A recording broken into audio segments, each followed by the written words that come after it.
Really appreciate everybody coming out to support our programs and to support our student athletes. I want to start by starting out by giving my condolences to both Nebraska, Michigan State, and the Fultz and Sadler families. Devastating to hear about that news. Been through that in my coaching career as well, and I don't think it's something you ever are prepared for or can handle, but our support and condolences go out to them. Obviously right now at Penn State, just finishing up spring ball and summer workouts. Really proud of our players and our program for all of their successes off the field.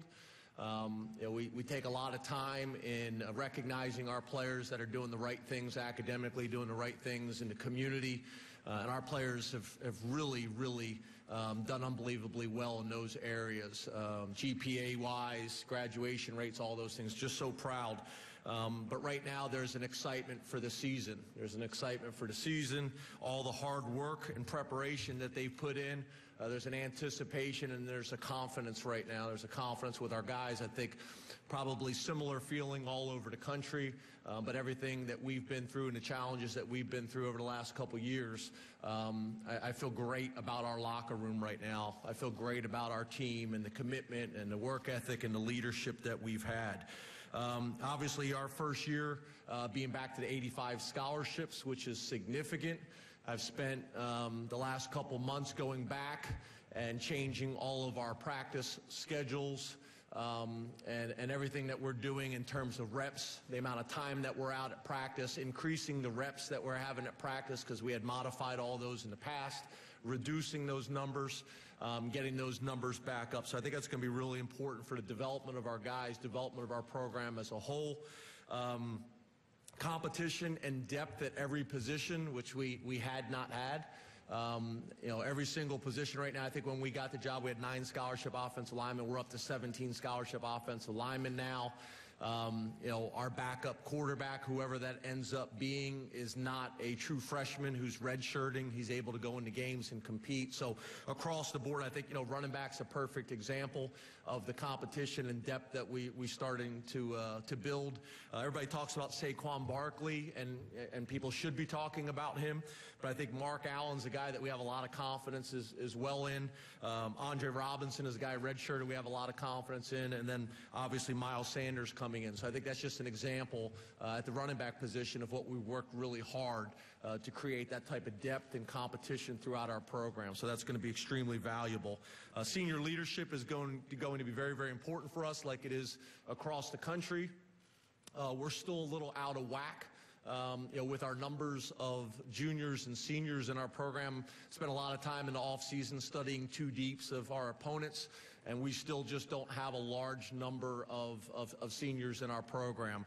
I think, on defense, if you talk about, guys that are listed as starters right now, we have 4. And then on offense, guys that are listed as starters, probably 2. And then 1 on special teams. So, our numbers are still a little bit out of whack there, but those guys are doing a tremendous job for us. Overall, I think this is an exciting and pivotal time for Penn State football. I think overall this is an exciting and pivotal time in college athletics right now. Obviously, there's a lot of change going on. But I think with change brings opportunity, opportunities to make a difference in our game that's going to be safer and better for the players. In terms of not only on the field preparation and opportunities, but also off the field when it comes to educational opportunities, internships, things like that. So this is a pivotal and exciting time in our sport, with the NCAA, with the Big Ten, and specifically Penn State. So couldn't be more excited to get going for this season. Appreciate everybody coming out and open it up to questions. Please raise your hand. We'll send the microphone right over to you.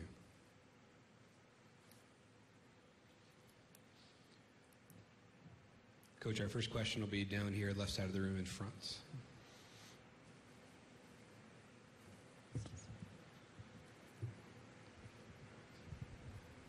Rich Scarcella, Reading Eagle. James, will Naeem Wortman-White be limited at all when preseason camp opens, and do you expect him to be playing the mic again? Hi, Rich. How are you? Yeah, we do. Naeem obviously got hurt in our first game of the season last year. Having him back is going to be significant for us from a leadership standpoint and from a production standpoint. Is he going to be limited in camp? Yeah, because it's going to be his first live action, obviously since the opening game last year. So we'll work him back into it. You know, what you have to be careful of is when you have a significant injury like that, you got to make sure that you ease them back into the process, not only physically, but also mentally, having the confidence that he's able to play the way he wants to play.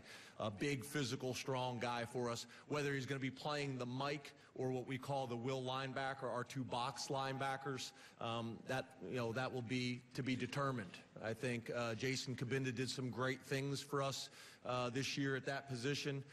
What's nice is, Coach Pryor, our defensive coordinator, linebackers coach, he trains those guys to be interchangeable.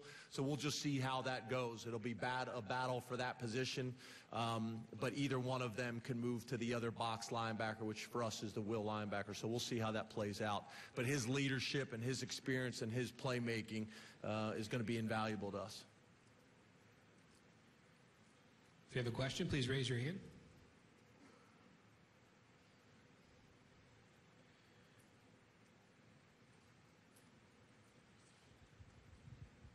Hey there, Coach. Zach Pearson with Reddit. Hey, Zach. So can you talk a little bit about your relationship with Coach Moorhead and what you expect the offense to do differently this year? Yeah, I got to know Coach Moorhead a couple years ago. I got a chance to watch him at a Nike football clinic in Pittsburgh and was very, very impressed with him.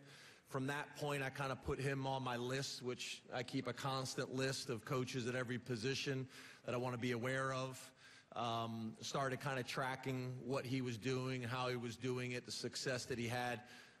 He's also a guy that's from Pennsylvania originally, went to Pittsburgh Central Catholic, so that connection was there as well.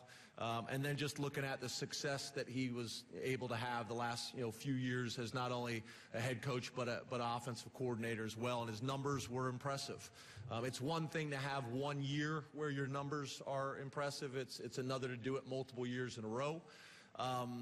And then also with our players, I looked at kind of where we were as a program, what we needed to do to take advantage of the skill sets that we had, and I thought those things aligned. So, me and Joe started this process and started having some discussions about why it made sense for him and why it made sense for us.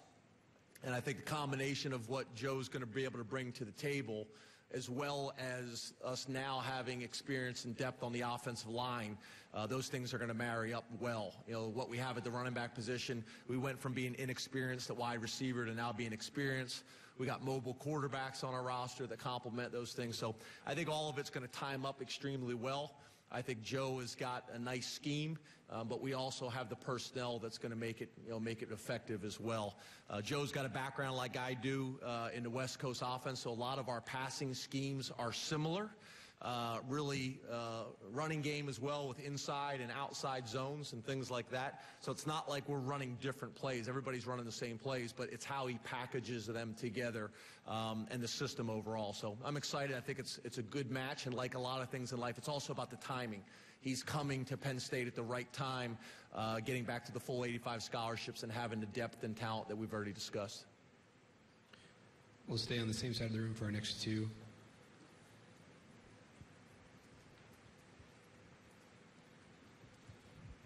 Joe Giuliano, Philadelphia Joe. Inquirer. Hi, James. How you doing? Good, buddy. You mentioned a pivotal time for Penn State in terms of off-the-field community and all that, but on the field, obviously, 7 wins each of the last 2 years. I think your fans are looking for improvement. What are you thinking about how you can top those numbers this year? Yeah, I think it's two things. I think there's very high expectations at Penn State, and there should be. I also would say that there's very few programs that would have been able to come through what we've come through with the type of success that we've had. 2 bowl games in a row, never had a losing season, through the challenges. So there's positives there to build on. There's no doubt about it. But I think progress is going to come in every area. The area that I'm probably as excited about as anywhere is on special teams. Probably an area that I don't think people talk enough about. We're returning every single one of our snappers, kickers, and punters. and then we were able to go out and add a few more through recruiting. And I think we're going to have the type of competition at those positions. And also all the guys that we redshirted last year are now going to be able to have roles, complementary roles, besides just a specialist. So that's an area I think we're going to improve. Offensively, we're in probably the complete opposite situation where we are on defense right now. Offensively, we have a bunch of offensive linemen returning with experience. We have experience at the wide receiver position. We really have experience at every position on offense, which is what you want to do when you're breaking in a new quarterback, which is where we're at. On defense, feel really good about linebacker in the secondary. Feel really confident there, but obviously we lost 3 big-time defensive linemen to the NFL, and that's our challenge. Our challenge is going to be to develop guys at that position, to come in and replace those guys that left that were very, very productive. When you lead the nation in sacks, not only as a defense but also from an individual perspective, that's a lot of production to replace. So that's where our focus needs to be, is getting our defensive line up to speed as quickly as we possibly can so we can take advantage of the depth and talent that we have at linebacker and safety. Linebacker and defensive back, excuse me. Coach, same side of the room, front row. Hey, James. Jordan Rodriguez, Center Hi, Daily Jordan. Times. Hi. I saw a report over the summer in which you referred to this year as year 1 and sort of having that mentality, obviously in reference to the full 85. Is that something that's been difficult to communicate with the administration as contracts are discussed and also conveying to the public that is getting impatient with 7-6 seasons? No, I think that's more of our understanding kind of internally in the program. I think everybody, the administration, the former coaching staff, as well as our coaching staff, knew that our year 1 and year 2 were probably going to be the most challenging years of the sanctions. So we kind of went into that understanding that. I think my contract represented that as well from the beginning. So that was understood. So that was more us kind of talking about a philosophy. This is going to be a very important year for us, no doubt, to make progress, to show the direction that we're going. And our players understand that. Our coaches understand that. Our fans, administration. I think everybody's aligned and understands that, and excited about what this year is going to bring. And our guys have prepared as such. So I think that's more just kind of an overall philosophy and something that we had talked about internally. James, good afternoon. Hi, Audrey. Hi. I know one of the things you mentioned in the past is that every time something comes up Sandusky related with negative recruiting, that you have to then kind of go and do some damage control, so to speak. Can you take me through that process when something happens like that, like this summer, when new things surfaced, what you have to then do on the recruiting trip? Well, I think it's no different than anything else. You just have to be prepared, and you have to have a plan. And it's kind of a unique situation because you're having conversations about things that you, your staff, your players had nothing to do with and happened over 40 years ago. But you just want to make sure that you have open lines of communication, that you're as transparent as you possibly can be, and you get on the phone and reach out to people and answer questions, and be open and be honest and be truthful. And I think like anything in life, people just want to understand, and they want to make sure that they understand what the future holds and the direction, and that's what we have to do. So whenever information comes out or anything comes up that we have to deal with, it's getting on the phone as quickly as you possibly can with the high school coaches, with the recruits, with their families, and just make sure that they're understanding it, and also providing resources of where they can get the answers that they're looking for, either from us or from other sources as well. So the Big Ten's been very, very supportive of that. The NCAA's been very, very supportive of that. Our administration's been very supportive of that. But yeah, there's been things that have been said and done that cause concern, and that you need to be able to answer those questions. But once we've been able to do that, we've been really fortunate. We've been supportive. People have understood. Thank you very much, Coach. Thank you very much.